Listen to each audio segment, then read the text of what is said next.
Welcome everyone. इस video में हम कॉम्प्लेक्स वेरिएबल टेक्निक करेंगे जो कि रेजिड्यू थ्योरम से किस तरह से हम इंटीग्रेशन को सॉल्व कर सकते हैं। इससे पहले भी 2 वीडियोस बनाई हैं, आप उसको चैनल पे चेक कर सकते हैं।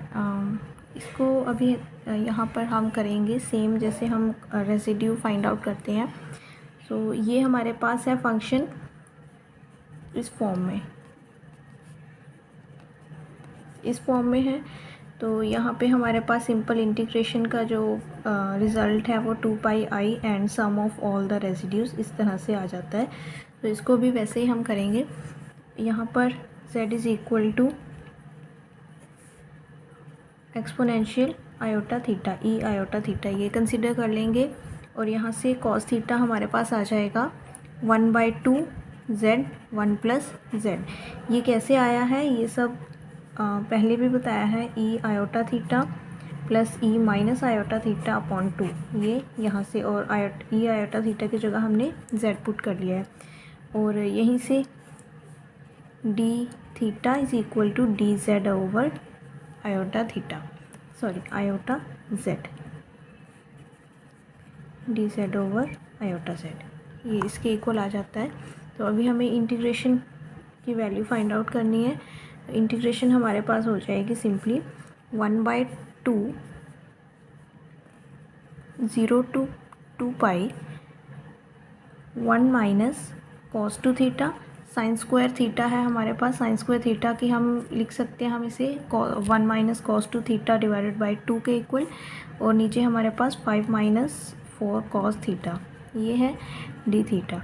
अब हम इसको z की फॉर्म में रिप्रेजेंट करेंगे। उसके लिए हम यहाँ पर लिख सकते हैं real part of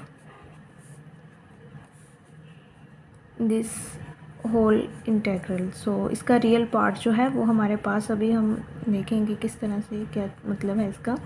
1 minus cos 2 theta minus iota sine 2 theta 5 minus 4 cos theta d theta.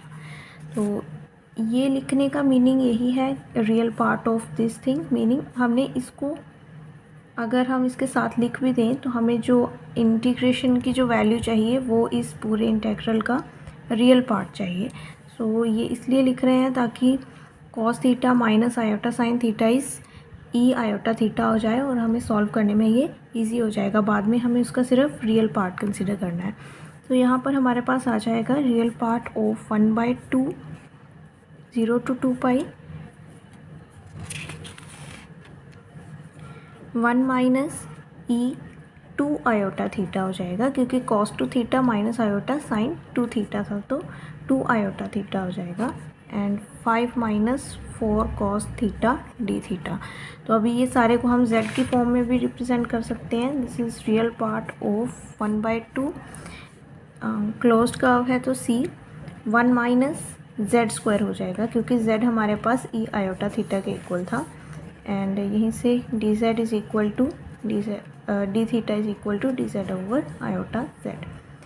तो ये हमारे पास आ जाएगा 5 माइनस 4 जेड प्लस 1/2। और यहाँ पे डी थीटा की जगह ये चीज़ हम लिख लेंगे। यहाँ पे 2 भी आएगा क्योंकि कॉस थीटा जो है वो हमने ऊपर देखा था, cos theta 1/2 Z plus 1/z था, तो नीचे 2 भी आएगा और ये 2 हो जाएगा यहाँ पर। सो रियल पार्ट ऑफ 1/2 आयोटा, ये आई को बाहर ले रहे हैं एंड यहाँ से हमारे पास हो जाएगा जेड स्क्वायर माइनस 1, माइनस सारा बाहर ले रहे हैं और यहाँ पे हमारे पास ये बाद में लेंगे 1 माइनस जेड स्क्वायर, यहाँ पे 5 माइनस 2z स्क्वायर और ये z को भी मल्टीप्लाई कर रहे हैं। सो 5z माइनस 2z स्क्वायर, ये 4 के साथ 2 के साथ 4 कैंसिल, यहाँ पे 2 आ जाएगा। सो 2z स्क्वायर प्लस 2 dz। और अब ये सारा हम माइनस को कॉमन ले लेंगे तो real part of 1/2 iota z square minus 1 2z square minus 5z plus 2 dz। तो इसको जब हम सॉल्व करेंगे तो हमारे पास z की जो वैल्यूज़ आएंगी वो आएगी एक तो 2, एक तो 1/2। ये हमारे पास ऐसे आई है 2z² - 5z + 2, यहाँ पे 2z² - 4z - z + 2, तो 2z, z - 2 - z - 2, z - 2 and 2z - 1। तो यहाँ से हमारे पास z की वैल्यूज़ आ गई है। अब जो z = 2 है उसे हम कंसीडर नहीं करेंगे क्योंकि वो यूनिट सर्कल के बाहर लाई कर रहा है ये पॉइंट। सो हमारे पास जो रेजिड्यू है वो हम सिर्फ z = हाफ के लिए ही फाइंड आउट करेंगे। तो सिंपल पोल है तो रेजिड्यू भी हमारे पास ये जो फर्स्ट टाइप का जो फॉर्मूला है वही यूज़ होगा। z approaches to 1/2, z - a is half, और यहाँ पे z² - 1, 2z - 1, z - 2।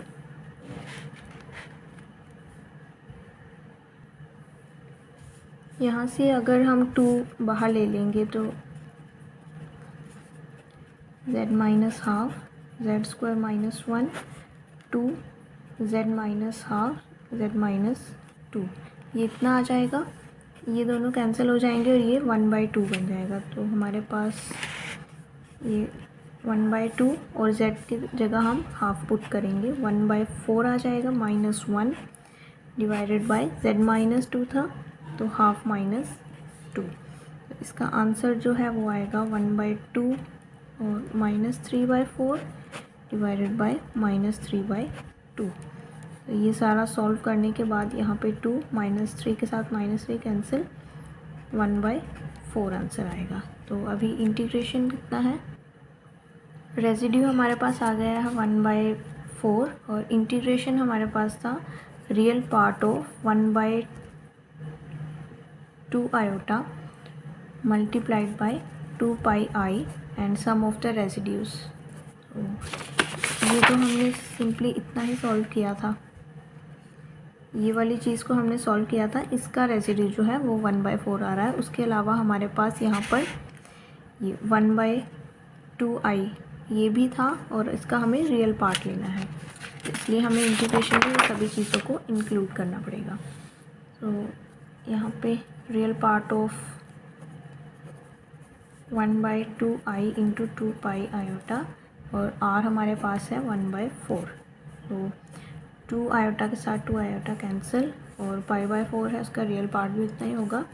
So i = π/4। This is the answer. तो एक और क्वेश्चन देख लेते हैं।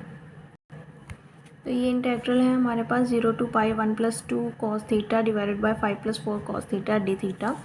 इसको इस फॉर्म में लिखने के लिए 1/2 एंड 0 to 2 पाई हो जाएगा और बाकी अंदर की चीज़ सेम रहेगी। तो अभी हमें इंटीग्रेशन की value is equal to real part of this whole integral. So इसको हम जैसे लास्ट अभी पिछले क्वेश्चन में किया है वैसे करेंगे, cos theta plus iota sine theta के फॉर्म में लिख सकते हैं। तो अभी डायरेक्ट करूँगी मैं यहाँ पर। तो real part of 1/2 0 to 2 pi 1 + 2 e iota theta plus divided by 5 + 4 है यहाँ पर 4 और 1/2 आ जाएगा e iota theta plus e - iota theta d theta. तो ये यहाँ पे 2 हो जाएगा हमारे पास। So real part of 1/2 0 to ये अभी नहीं लिखेंगे, यहाँ पर c आ जाएगा क्लोज्ड कर्व और अभी इसको z की फॉर्म में रिप्रेजेंट करेंगे। सो 2z 5 + 2 z + 1/z dz/iz। तो इसको अब अगर हम सॉल्व करें यहाँ पे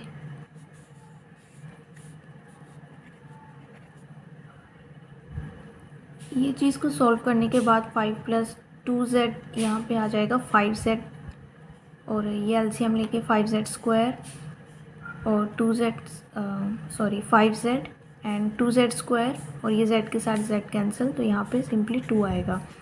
अब इसके बाद जो आयोटा है उसको बाहर नहीं लिया है, यहाँ पे इसी को रैशनलाइज कर लिया है। सो आयोटा यहाँ पे आ जाएगा 1 + 2z divided by 2z² + 5z + 2dz।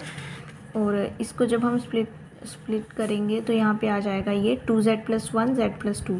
तो ये और ये दोनों टर्म्स कैंसिल हो जाएंगी हमारे पास and we are left with minus iota z + 2dz। और इसी का हमें रियल पार्ट निकालना है और ये माइनस आयोटा को इस स्टेप में बाहर ले लिया है। तो अभी जब हम पोल देखेंगे, पोल इज़ z + 2 = 0, तो z = -2 आएगा। और क्योंकि ये is not lying inside the unit circle, तो ये जो है पोल ये सर्कल के अंदर लाई नहीं कर रहा, देयरफॉर i = 0। तो ये हमारे पास क्वेश्चन था कि पोल जो है वो सर्कल के अंदर लाई नहीं कर रहा था, उस केस में हमारे पास जो इंटीग्रेशन की वैल्यू है वो 0 होती है। So this was all about today's video. Thank you so much for watching.